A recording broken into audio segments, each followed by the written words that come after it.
ಈ ಒಂದು ಪಾತ್ರ ನನಗೆ ತುಂಬಾ ಹೆಮ್ಮೆ ಇದೆ. ತುಂಬ ವಿಶೇಷವಾದಂಥ ಒಂದು ಪಾತ್ರ ಆಗಿ ಅವರು ಇದನ್ನು ಹೆಣ್ಕೊಂಡಿದ್ದಾರೆ. ಇಲ್ಲಿ ನೋಡ್ತಾ ಇರೋಷ್ಟು ಸಾಫ್ಟಾಗಿ ಸಿನಿಮಾ ಇರೋದಿಲ್ಲ. ಸಿನಿಮಾ ಕಥೆನೇ ಬೇರೆ ಇದೆ ಒಳಗಡೆ. ಪ್ರತಿ ಒಂದು 15 ನಿಮಿಷಕ್ಕೊಂದು ಹೊಸ ಹೊಸ ಟ್ವಿಸ್ಟ್ಗಳನ್ನು ಇವರು ಸಿನಿಮಾದಲ್ಲಿ ಇಟ್ಕೊಂಡಿದ್ದಾರೆ. ಕ್ಲೈಮ್ಯಾಕ್ಸ್ ಹತ್ತಿರ ಬರುವಷ್ಟರಲ್ಲಿ ಸಿನಿಮಾ ಆಗಲೇ ಒಂದು ಸಾಕಷ್ಟು ತಿರುವುಗಳನ್ನು ತಗೊಂಡಿರುತ್ತೆ. ಕ್ಲೈಮ್ಯಾಕ್ಸ್ ಬಹುಶಃ ಯಾರೂ ಆಗದೇ ಇರುವಂಥ ಒಂದು ಟರ್ನಿಂಗ್ ಪಾಯಿಂಟ್ ಆಗಿ ಒಂದು ಈ ಸಿನಿಮಾನ ತೊಗೊಂಡಿದ್ದಾರೆ. ಹಳ್ಳಿ ಹೆಣ್ಣುಮಕ್ಕಳು ಹೀಗೆ ಕೂಡ ಬಿಹೇವ್ ಮಾಡೋಕ್ಕೆ ಸಾಧ್ಯವಾ ಅಂತ ಅನ್ನುವಂತಹ ಒಂದು ಕಥೆಯನ್ನು ಅವ್ರು ಬರ್ಕೊಂಡಿದ್ದಾರೆ.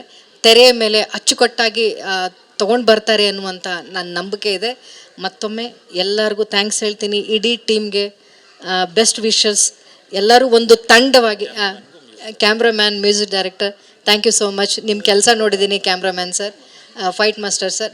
ನನಗೇನಿಲ್ಲ ಬಿಡಿ, ಫೈಟ್ ಏನಿರಲ್ಲ ನನಗೆ.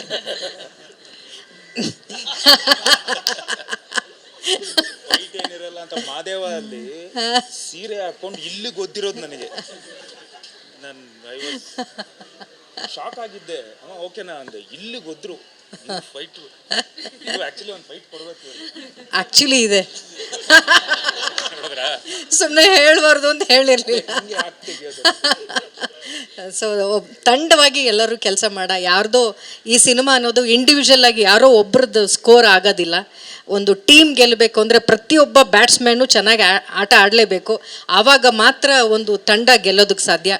ಸೊ ಒಳ್ಳೆ ಬ್ಯಾಟ್ಸ್ಮನ್ಸ್ಗಳೆಲ್ಲ ಇದ್ದಾರೆ ನಮ್ಮ ತಂಡದಲ್ಲಿ. ಸೊ ಈ ಸರಿ ಕಪ್ ನಮ್ಮದೇ ಅನ್ನೋ ಥರ ನಾವು ಈ ತಂಡವಾಗಿ ನಾವೆಲ್ಲರೂ ಗೆಲ್ಲಬೇಕು ಅನ್ನೋ ಉತ್ಸಾಹದಲ್ಲಿದ್ದೀವಿ. ನಿಮ್ಮೆಲ್ಲರ ಹಾರೈಕೆ, ಸಪೋರ್ಟ್ ಸದಾ ಹೀಗೆ ಇರಲಿ. ಇಡೀ ಚಿತ್ರರಂಗಕ್ಕೆ ನನಗೆ ಅವಕಾಶ ಕೊಟ್ಟಂಥ ಪ್ರತಿಯೊಬ್ಬ ನಿರ್ದೇಶಕರಿಗೆ, ನಿರ್ಮಾಪಕರಿಗೆ, ನನ್ನ ಜೊತೆ ಕೆಲಸ ಮಾಡಿದಂಥ ಪ್ರತಿಯೊಬ್ಬ ಕಲಾವಿದರಿಗೆ, ದೊಡ್ಡ ದೊಡ್ಡ ಕಲಾವಿದರಿಗೆ ಎಲ್ಲರಿಗೂ ನಾನು ತುಂಬ ಋಣಿಯಾಗಿದ್ದೀನಿ ಅಂತ ಕೇಳ್ಕೊಳ್ತೀನಿ. Thank you so much. Thank you.